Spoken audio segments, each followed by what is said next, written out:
Students, अब हम biology के सेकंड चैप्टर का सेकंड पार्ट करने वाले हैं। इट मीन्स आज हम पढ़ेंगे structure of ovule and structure of pollen sac या माइक्रोस्पोरेंजियम, लघु बीजाणुधानी का और गुरु बीजाणुधानी का हम आज स्ट्रक्चर पढ़ने वाले हैं। तो आपने फर्स्ट क्लास में जो काम किया, जो स्ट्रक्चर मैंने बताया, वो मेरे ख्याल से आपके मेल का इतना सा आ गया होगा और फीमेल का जो है वो इतने से में आ गया होगा। तो अब जो नेक्स्ट जो टॉपिक है वो यहीं से आपको स्टार्ट करना है, पर हमेशा आपको याद इतना रखना है कि जब तक मेल और फीमेल गैमीट्स नहीं बन जाते तब तक आपको मेल के लिए और फीमेल के लिए आमने सामने ही पेज रखने हैं। ठीक है, आपको समझ में आ गया? चलो, तो अब हम स्टार्ट करते हैं अपना। नेक्स्ट आता है कि किस तरीके से पॉलन ग्रेन का एंथर का जो है आपके स्ट्रक्चर होता है। तो मान लो कि ये आपके फिलामेंट तंतु है और तंतु पर एंथर लगे हैं। ठीक है, ये फिलामेंट है और उस पर इस तरीके से एंथर लगे हैं। एंथर लगे हैं, इट मीन्स कि ये आपके कितने लोब हो गए? 2 लोब हो गए, 2 पाली हो गया। तो जो भी पॉलन सैक या परागकोश होता है वो कितने पाली का होता है? 2 पाली का होता है। अब क्या करोगे, आपको इसका टीएस काटना है, ट्रांसफर सेक्शन। अगर आपको माइक्रोस्पोरेंजियम का या पॉलन सैक का स्ट्रक्चर देखना है, परागकोश का, तो आप क्या करोगे, इसका जो भी आपका बाइलोब्ड एंथर का स्ट्रक्चर है उसको इस तरीके से टीएस लोगे। तो टीएस लोगे तो आपको किस तरीके से स्ट्रक्चर दिखेगा, हम उसकी बात करते हैं। ठीक है, तो अब क्या होगा, आपके यहाँ पर हम देखेंगे स्ट्रक्चर ऑफ माइक्रोस्पोरेंजियम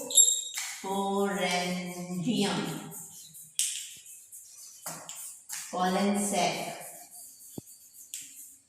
परागकोश। ठीक है, परागकोश लघु बीजाणुधानी।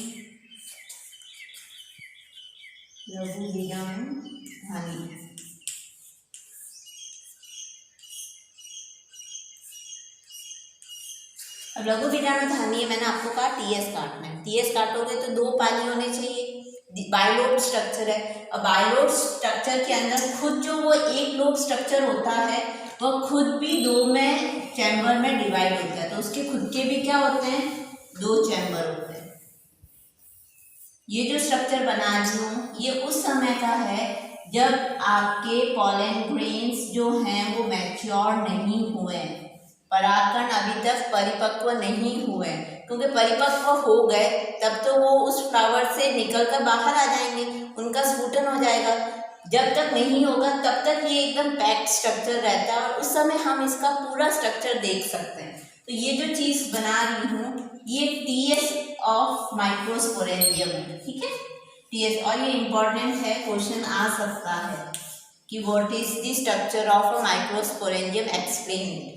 तो अब ये स्ट्रक्चर है, ये एक तरीके से बटरफ्लाई का स्ट्रक्चर जैसा दिख रहा है। अब इसमें 4 लेयर्स होती है। माइक्रोस्पोरेंजियम में कितनी लेयर्स होंगी?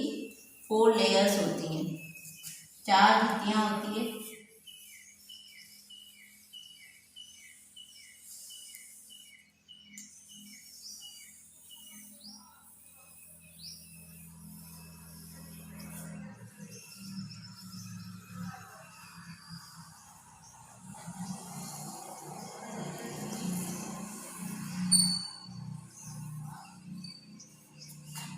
सबसे बाहर वाली आपके एपिडर्मिस,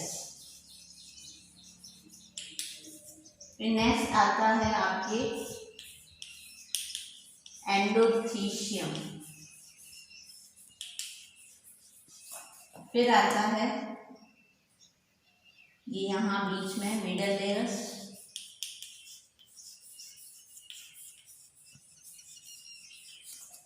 और टैपेटम।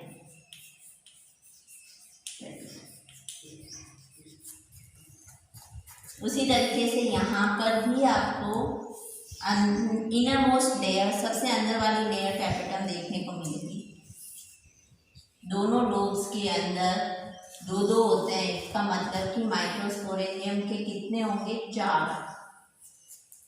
यहाँ बीच में जो होता है वो होता है कनेक्टिव योजी।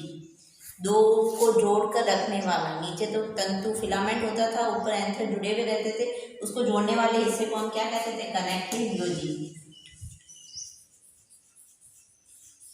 कनेक्टिव योजी, ठीक है। तो 4 लेयर्स होती हैं। सबसे बाहर वाली चारों लेयर्स में से अगर माइक्रोस्पोरेंजियम का टीएस देख रहे हैं, हम अनुप्रस्थ काट देख रहे हैं, तो सबसे बाहर वाला जो होगा वो एपिडर्मिस। फिर इससे दूसरी जो लेयर, धीरे धीरे अंदर की तरफ आएंगे, तो दूसरी लेयर एंडोथीशियम है, अंतरथीशियम। फिर आपके 2 से 3 लेयर्स का मिडल लेयर बना होता है, मध्य परतें, और फिर सबसे अंदर वाली टैपेटम। और टैपेटम के अंदर आपको बहुत से सेल्स मिलेंगे, जिन्हें कहते हैं स्पोरोजिनस टिश्यूज, बीजाणुजन कोशिकाएं, हर एक में मिलेंगे।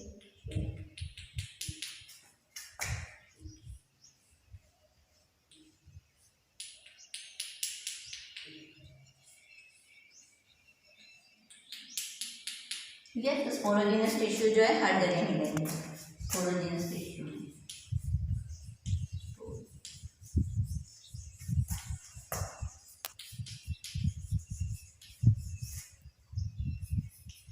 बीजाणु जन ऊतक, इन्हीं के विभाजन से आखिर में जाकर पॉलन ग्रेन्स बनेंगे। यहाँ जितनी भी सेल्स हैं वे सब MMC means microspore mother cells, मात्र बीजाणु जन कोशिकाएं हैं। तो सबसे पहले हम एपिडर्मिस की आपके बाह्य चर्म की बात करते हैं कि क्या है। इसको हम क्या कहेंगे? बाह्य चर्म। तो ये सबसे बाहर होती है, सिंगल लेयर होती है, सिंगल लेयर, एक ही परत होती है, पतली होती है, पतली होगी, सिंगल लेयर होगी, बाहर की तरफ होगी, और इसका काम क्या होगा? प्रोटेक्शन। किसका प्रोटेक्शन? अंदर जो पॉलन ग्रेन्स बन रहे हैं, अंदर जितने भी पॉलन ग्रेन्स बन रहे हैं उन पॉलन ग्रेन्स के प्रोटेक्शन का काम ये करता है। नेक्स्ट आता है अंतरथीशियम या एंडोथीशियम।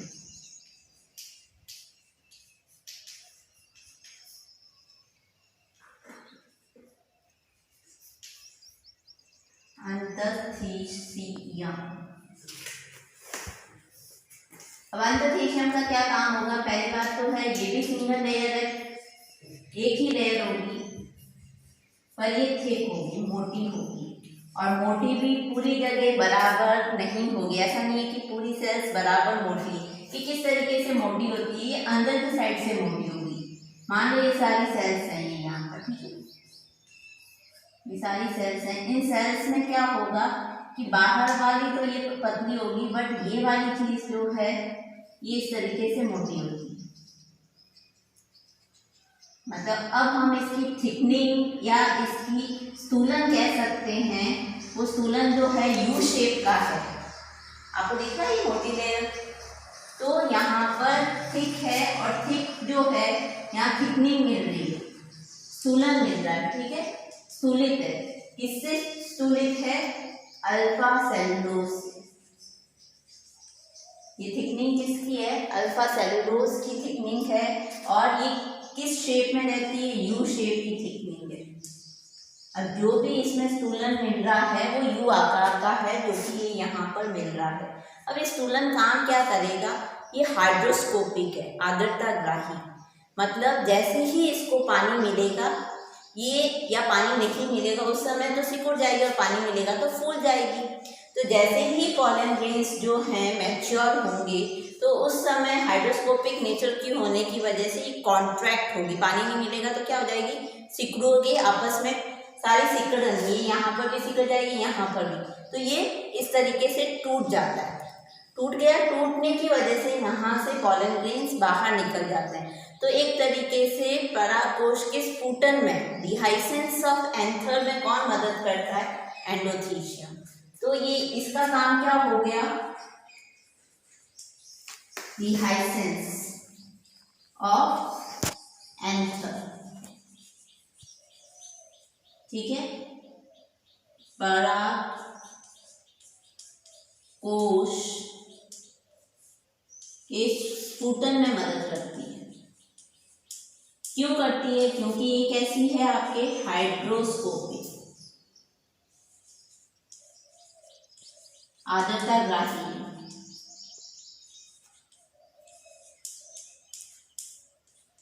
आर्द्रताग्राही होने की वजह से जब पानी नहीं मिलेगा तो सिकुड़ जाएगी, तो दोनों खींचेंगे आपस में तो पॉलन ग्रेन्स बाहर आ जाए। इसका काम क्या था? प्रोटेक्शन का।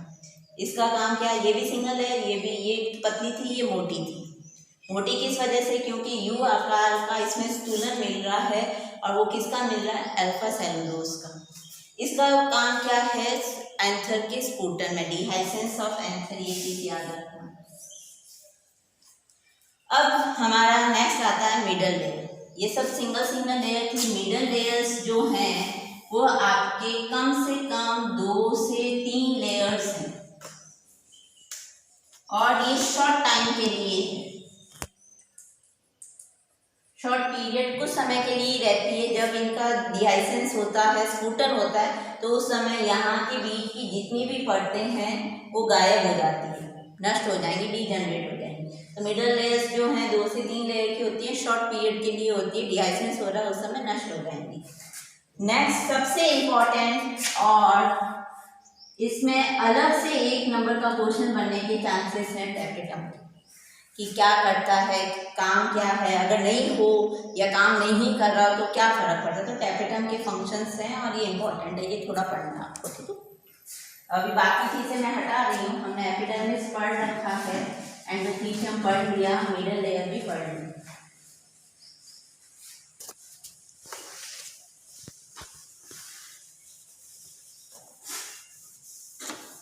अब हम टैपेटम की बात करते हैं। टैपेटम जो है, अगर हम टैपेटम की बात कर रहे हैं तो यहाँ इनकी सेल्स हैं, ये सेल्स में बहुत ज़्यादा डेंस साइटोप्लाज्म मिलता है, खूब सारा इसके अंदर साइटोप्लाज्म मिलेगा। साइटोप्लाज्म मिलने के साथ साथ यहाँ न्यूक्लियस भी बहुत ज़्यादा प्रोमिनेंट, बहुत अच्छे से दिखता है। मैं एक टैपेटम का एक लेयर बना रही हूँ, आप देखो, इसमें न्यूक्लियस भी बहुत अच्छे से दिखते हैं और बहुत सा साइटोप्लाज्म इसके अंदर होता है। कभी कभी तो 1 से ज़्यादा न्यूक्लियस भी मिलते हैं, तो मल्टी न्यूक्लिएटेड भी हो सकता है ये, तो मल्टी न्यूक्लिएट बहु केंद्र की भी हो सकता है। अब टैपेटम जो है, टैपेटम की स्ट्रक्चर की बात करते हैं तो यहाँ पर डेंस साइटोप्लाज्म मिलता है। कोशिका द्रव्य जो है वो बहुत ही ज़्यादा सघन, बहुत गहरा गाढ़ा है, और न्यूक्लियस जो है वो बहुत ही क्लियर दिखता है, प्रोमिनेंट दिखता है, और साफ साफ दिखेगा। कभी कभी ये मल्टी न्यूक्लिएटेड भी हो सकता है। मल्टी न्यूक्लिएटेड हो सकता है। अब देखो इसका फंक्शन क्या है। अब ये यहाँ पर जो सेल्स हैं, ये अंदर वाली सेल्स को घेरे हुए मीन्स प्रोटेक्शन का काम तो करेंगी, साथ में क्या है, पॉलन ग्रेन्स बन रहे हैं तो उनको न्यूट्रिशन, पोषण की भी ज़रूरत है, तो उस समय पोषण देने का कार्य है वो भी ये टैपेटम करती है, पोषण देना, उनकी सुरक्षा देना। इसके अलावा जब परागकण बन जाते हैं तो परागकण की एक बाहर भित्ति होती है, एक परागकण का स्ट्रक्चर बना रही हूँ। वैसे हम आगे फिर से परागकण के स्ट्रक्चर के बारे में पढ़ेंगे, बट फिर भी यहाँ बताना ज़रूरी है।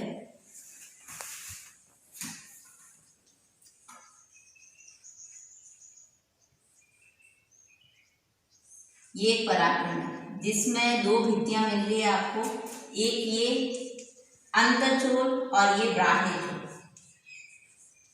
तो हमें बाह्यचोल की बात करनी है। ये बाह्यचोल आपको कांटेनुमा ये चीज़ दिख रही है, 2 लेयर्स में ये कांटेनुमा जो बाहर वाली होती है इसको कहते हैं बाह्यचोल। बाह्यचोल एक बहुत ही इम्पोर्टेंट पदार्थ से बनती है जिसे हम कहते हैं स्पोरोपोलेनिन।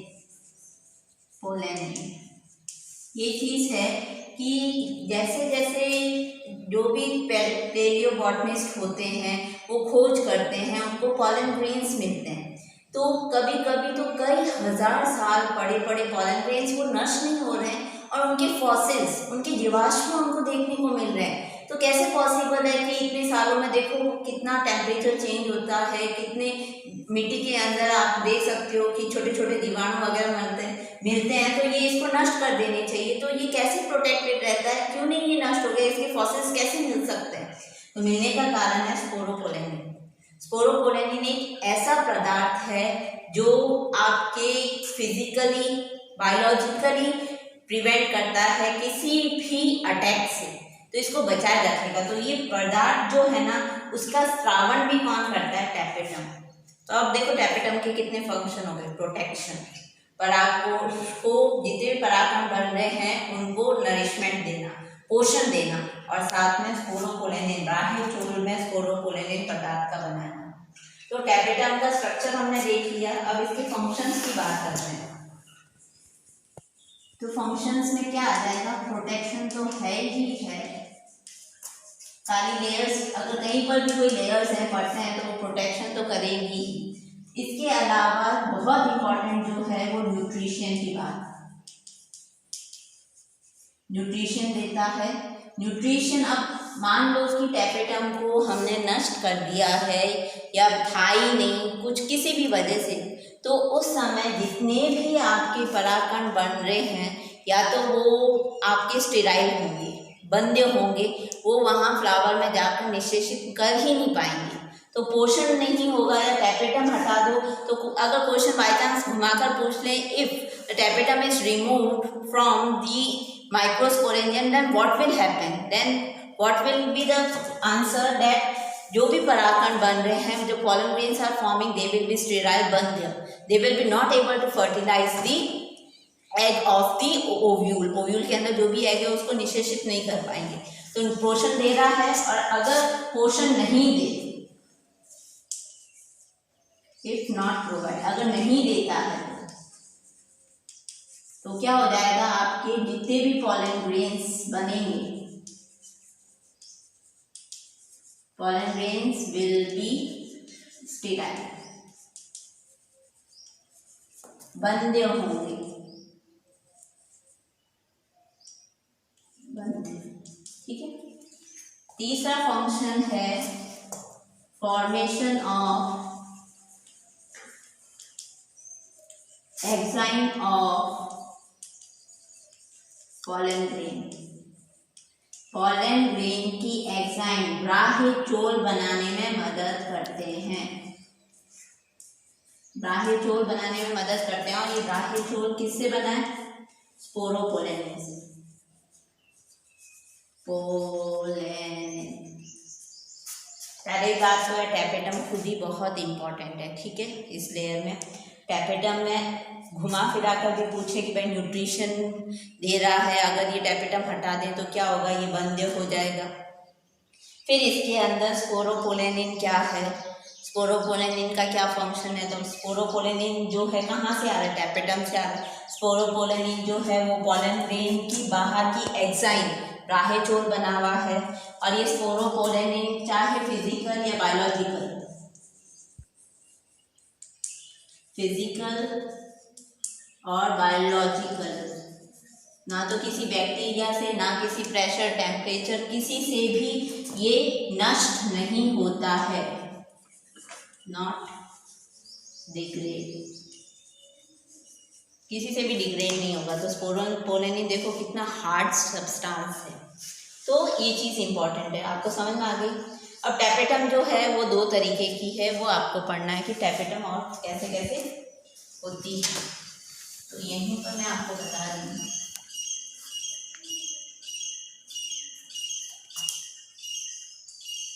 टैपेटम जो है वो प्लांट्स के अंदर दो तरीके की मिल सकती है। एक तो अमीबल, अमीबियल,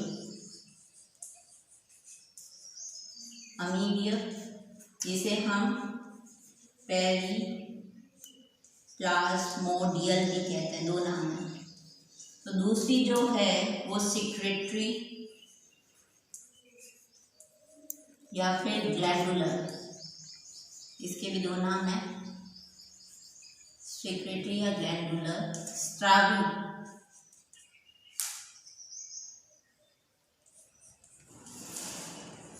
स्ट्राबी।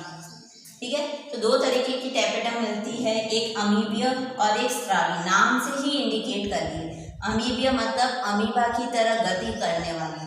तो यहाँ पर क्या सेल्स होंगी, कुछ सेल्स जो होंगी वो यहाँ से निकलकर अंदर यहाँ आ जाएंगी और यहाँ आकर फिर न्यूट्रिशन दे रही है, अमीबिया गति कर दे रही है, वो अमीबिया टैपेटम हो जाएंगी।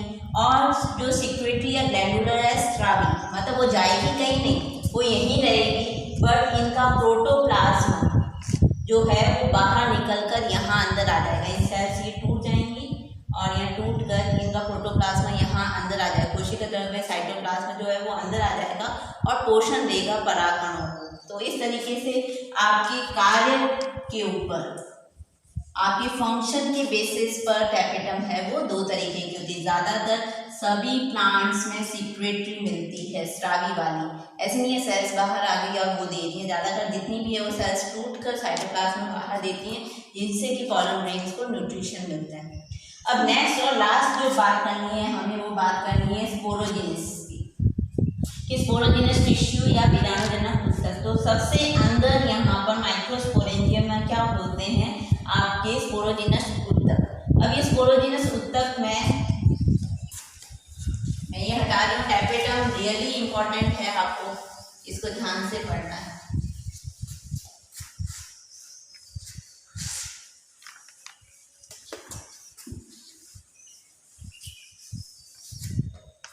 तो अब यहाँ स्पोरोजेनस टिश्यू जो है, यहाँ पर जितनी भी सेल्स हैं उन सभी सेल्स को कहते हैं एमएमसी, शॉर्ट फॉर्म में बता दें। एमएमसी मीन्स आपके माइक्रोस्पोर मदर सेल, बीजाणु मात्र कोशिका, मतलब ऐसी कोशिकाएं जो विभाजित होंगी, मात्र कोशिकाएं, और बाद में क्या बनाएंगी आपके लघु बीजाणु या फिर पॉलन ग्रेन्स। तो एमएमसी जो हैं वो डिप्लॉयड होती है, 2n होती है, इनके अंदर होगा मियोसिस और सूत्री विभाजन होता है, और जिससे कि माइक्रोस्पोर गैमीट्स बनेंगे। तो ये चीज़ आपको समझ में आ गई। तो माइक्रोस्पोरोजेनस का इतना कुछ है नहीं। अब टैपेटम में मैंने आपको बताया कि स्पोरोपोलेनिन नाम का एक पदार्थ बनता है, तो वो पदार्थ बनता कैसे है वो चीज़ आपको देखनी है इसके अंदर। तो इसके अंदर बहुत से टैपेटम के अंदर गोल संरचनाएं मिलती है। इन्हीं सेल्स के अंदर, टैपेटम्स के अंदर गोल स्ट्रक्चर्स मिलते हैं, ठीक है। और ये गोल स्ट्रक्चर्स हैं, उनको कहते हैं प्रोयूबिश बॉडीज। अब ये प्रोयूबिश बॉडीज जब स्पोरोपोलेनिन बना देती है,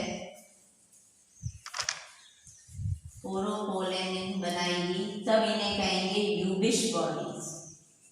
क्या कहेंगे? यूबिश बॉडीज या यूबिशकाय।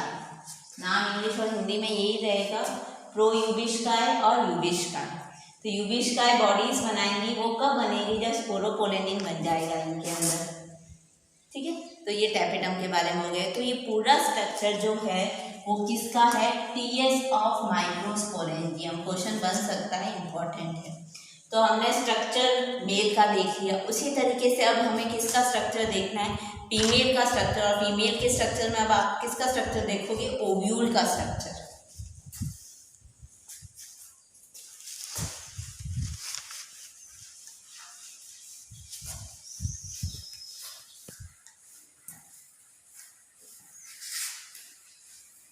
जैसे एक पेज पर आपने इसका माइक्रोस्पोरेंजियम का स्ट्रक्चर के बारे में डिस्कस किया है, उसी तरीके से उसी के सामने सामने अब आपको फीमेल का मेगास्पोरेंजियम का स्ट्रक्चर डिस्कस करना है, ठीक है। तो हम ये वाला स्ट्रक्चर बाद में डिस्कस करेंगे, ठीक है। Thank you so much.